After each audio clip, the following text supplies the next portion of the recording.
The following video contains 2 foundation reviews. You'll see why in a minute.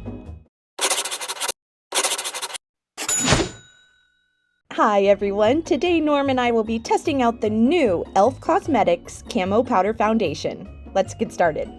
So important to prep the skin before any foundation, but especially powder foundation if you have normal to dry skin like I do.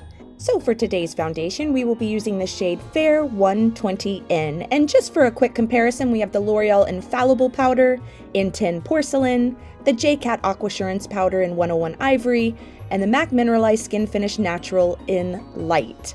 And here are the exact same swatches in Natural Light to help you get a better idea of the true color. Okay, so now that we've finished prepping our skin, we wait 15 minutes to let it all sink in and then we'll get started. So here's our e.l.f. packaging, a sleek but simple compact with an included applicator. And I wanted to start out to see how much coverage it had, so I thought I'd take a swipe on my skin there, and as you can see, quite a bit of coverage. So e.l.f. claims this powder is good for all skin types. They have 30 inclusive shades, and it costs $11 US. Now this is my favorite brush ever to apply powder foundations with. I like that I can kind of hold the end and just stipple it onto the skin. As you can see here, I was still attempting to try to get that one swipe of foundation off, but it was really stuck on there. So I'm just going to take that as a sign that this is going to be a very long wearing foundation.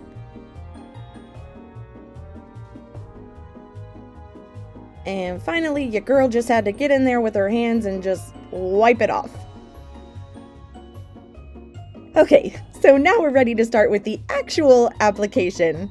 And as you can see, there is a lot of fallout from this powder when you dip your brush in there. So like I said before, I love this brush because I can hold the end and just stipple it into my skin, almost as if I'm using a beauty blender. So what I really like about that is you're not stirring up everything that's underneath the powder, your sunscreen, your moisturizer, your primer. You're just really allowing it to press into the skin. And yes, I'm already laughing at this point because obviously this powder is way too pale for my skin and I'm getting major Queen Elizabeth I vibes. Which incidentally, we talk about in the History of Foundation video, part 1, if you're interested in that kind of thing. But back to the hot mess I got going on my face here.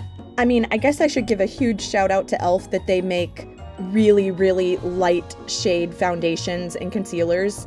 But usually when I see a number 20 or 120 in a foundation in any brand, it usually fits really well for me. So I just need to note in the future that this shade is just way too pale for me. And as you can see now, I've just gone in with a big fluffy brush, just trying to brush away the excess and do what I can with it.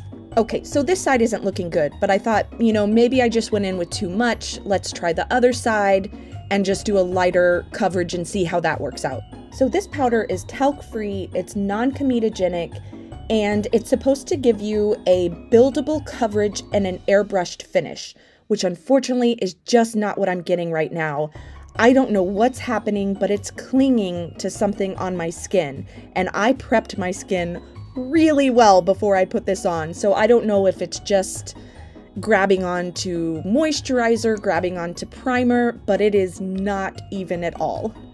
So for the sake of reviewing, I tried to just ignore the fact that the color was completely off and test it on its other merits. But as you can see, this one was it just wasn't a win for me. However, I've looked at the reviews and there are a lot of people that love this. So if you're still interested in it, I would suggest just checking out another review of somebody that has a skin type like yours and see if maybe it might work for you.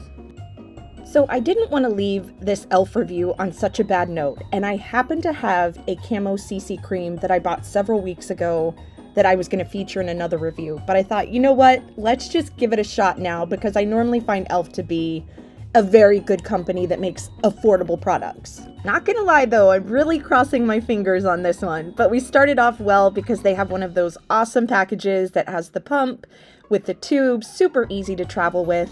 And as you can see, I'm starting here on my forehead with my fingers, and this felt so great going on. According to everything I've read about it, it's supposed to be a dupe for the e.l.f. Cosmetics CC Cream. I've tried both now, and I have to tell you that this one actually felt a little bit creamier going on to me. It felt a little bit silkier. If I had self-tanner on my neck, I think this color could work out for me, but obviously this is not the right color for my pale winter skin, so if you can just indulge me on that, then we'll go ahead and discuss the other merits of this foundation. So this is a medium to full coverage foundation with a natural finish. It's an SPF 30, and it has hyaluronic acid and collagen in it, and it comes in 30 inclusive shades. And I should mention that I found it interesting on the e.l.f. website that they have a shade match guarantee. So might want to check that out if you tend to get the wrong color with e.l.f. the way that I do. So you get 1 ounce of product, and the price is $14 US. And I want to talk about that for just a moment, because when I first saw that $14 price tag, I was kind of taken aback, because I'm going to age myself here for a moment, but does anybody else remember when pretty much every e.l.f. product was $1, $2, or $3? I know, we've come a long way since then, but for a while I was resisting buying this because of the price, but then it dawned on me, if this truly is a dupe for the IT Cosmetics CC Cream, then $14 is a really good price in comparison.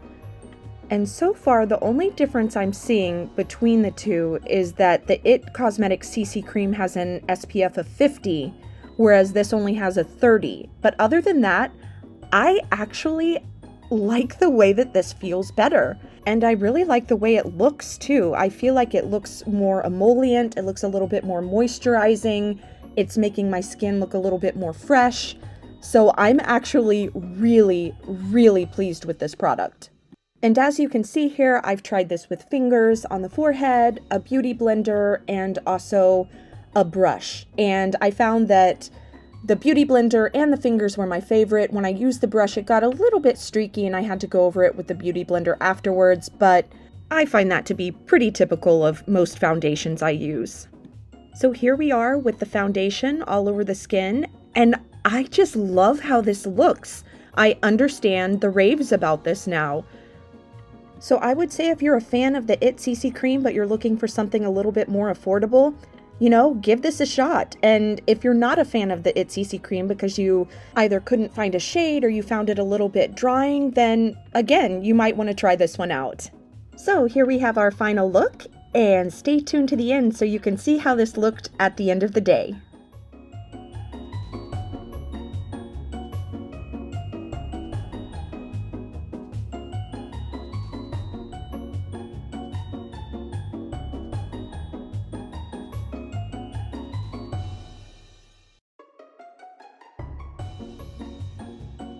So here we are at the end of the day, and obviously the foundation has worn off quite a bit, but the thing that I loved about this was that it wore off very evenly. It was never patchy.